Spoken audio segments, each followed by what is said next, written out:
Halo semuanya, ketemu lagi nih sama aku. Jadi di video kali ini aku mau membahas piutang dan utang yang ada di ODU.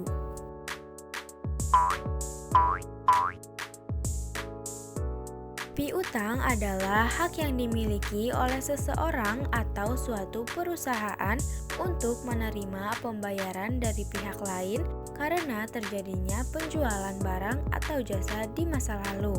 Tetapi pembayarannya belum dilakukan secara tunai dan waktu pembayaran piutang sudah disepakati oleh kedua belah pihak. Utang adalah suatu pinjaman dana baik bentuk tunai atau surat berharga yang digunakan untuk membeli barang atau jasa sebagai pemenuhan kebutuhan, di mana pinjaman harus dikembalikan dalam jangka waktu yang sudah ditentukan. Di sini ada beberapa fitur utama piutang dan utang. Fitur piutang yang pertama ada invoice. Fitur ini berfungsi untuk mengelola dan mencatat transaksi penagihan kepada pelanggan. Yang kedua ada fitur pembayaran. Fitur ini berfungsi untuk mencatat dan mengelola proses penerimaan pembayaran dari pelanggan. Yang ketiga ada laporan umur piutang. Fitur ini berfungsi untuk memberikan informasi terperinci mengenai usia piutang atau lamanya faktur belum dibayar oleh pelanggan. Yang keempat ada penagihan otomatis.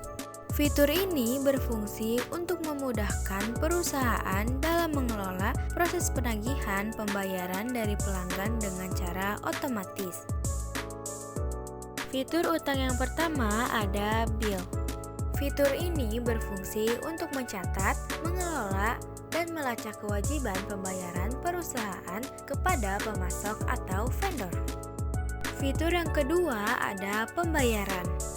Fitur ini berfungsi untuk mencatat dan mengelola pembayaran yang dilakukan oleh perusahaan kepada pemasok atau vendor. Yang ketiga ada laporan umur utang.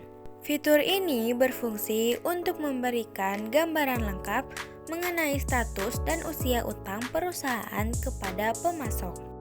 Yang keempat ada penjadwalan pembayaran. Fitur ini berfungsi untuk membantu perusahaan merencanakan dan mengelola pembayaran utang kepada pemasok secara efektif.